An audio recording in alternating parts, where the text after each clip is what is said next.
One of the saddest elements of the crucifixion story is Jesus' loneliness through the entire thing. We've talked about that some in some of these communion messages when we discuss the lyrics of various hymns that we sing on a regular basis. So from the hymn, "When My Love to Christ Grows Weak," see that suffering, friendless one, weeping, praying there alone. And then from the hymn, "Night with Ebon Pinion," he, for our transgressions, had to weep alone.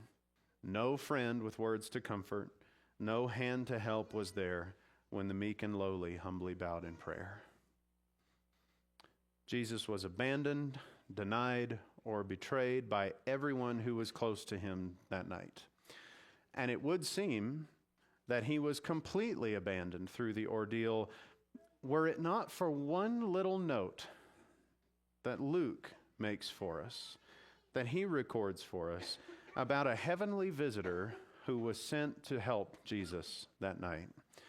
Listen to these words from Luke chapter 22.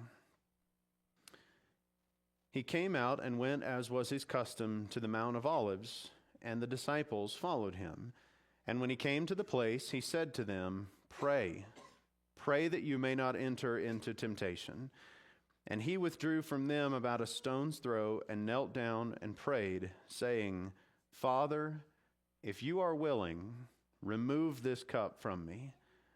Nevertheless, not my will, but yours be done.'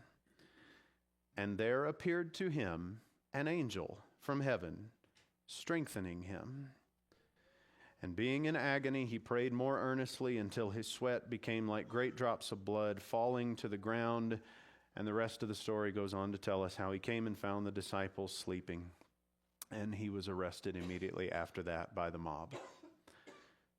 But it's the note about the angel that I think is interesting and should take our focus today. "There appeared to him an angel from heaven strengthening him." While the other Gospels are exclusively focused on all the disappointing behavior of the humans around Jesus, Luke does give us this one glimpse into the inky blackness of the garden to see the visit of an angelic encourager. Now, let's talk for just a second about angels. Angels in the Bible are not normally they do not appear how they are normally portrayed in Christian art. They don't have wings. In fact, there's only one time in the Bible that I know of that speaks of an angel flying, and it does not necessarily imply wings. Okay? So they do not have wings. They're not children. They appear as grown men, often of very intimidating stature, so much so that usually the first words an angel has to say to a human are, "Don't be afraid. It's going to be okay." That's usually the first thing that they have to say. They don't usually come as comforters. They don't come with a gentle hand. They don't come just to make everything feel okay. They usually come with a message that says, "Brace yourself. You're going to have to hear something kind of hard here." That's normally the way that angels present themselves throughout the scriptures to humans.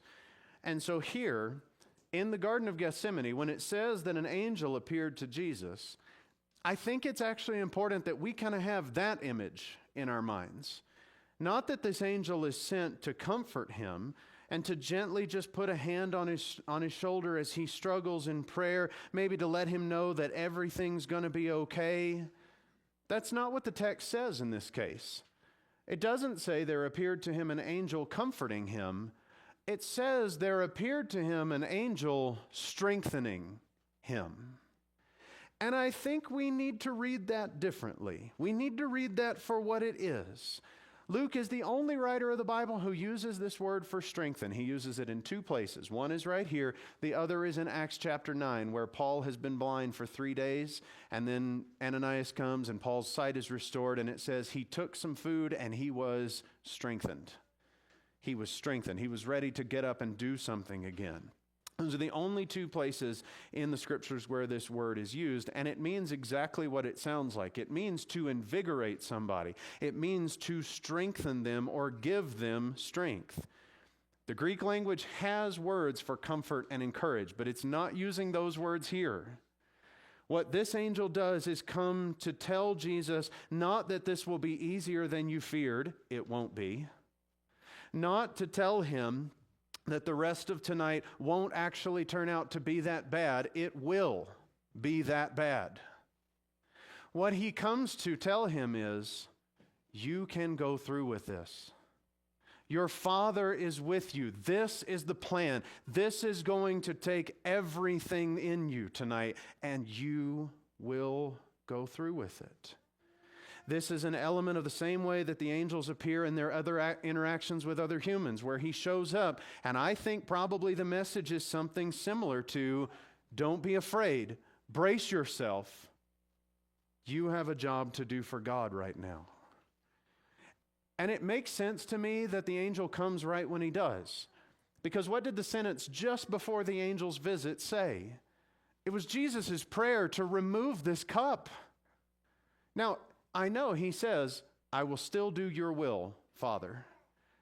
But it's gonna take strength to do that. And the angel is sent not to comfort him, but to strengthen and invigorate his determination to go through with all of God's plan for humanity. Luke is the only Bible writer who tells us about this visit. However, Luke certainly isn't the only Bible writer who tells us about times when God hears the prayer of somebody who is lonely and suffering and faithful, and God helps that person.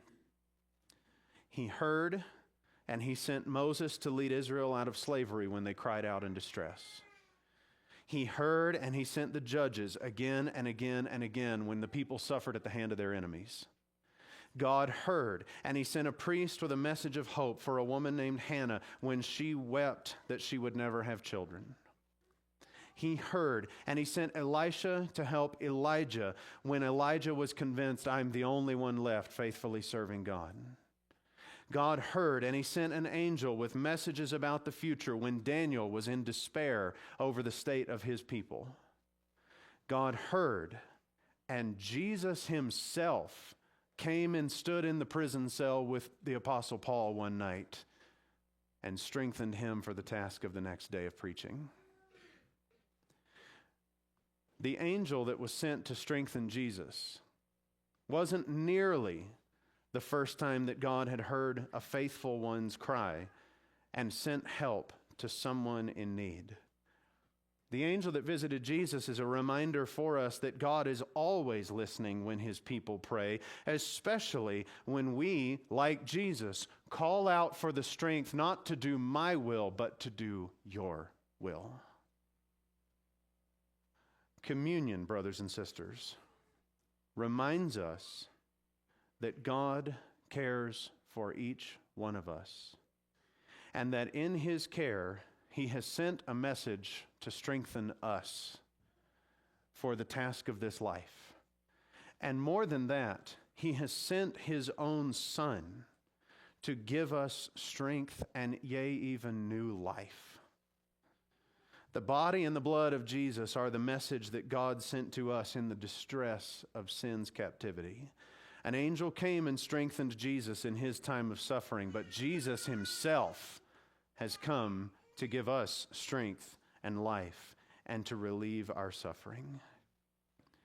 As you eat the body and drink the blood, thank God for the strength that we get through Jesus' grace and goodness.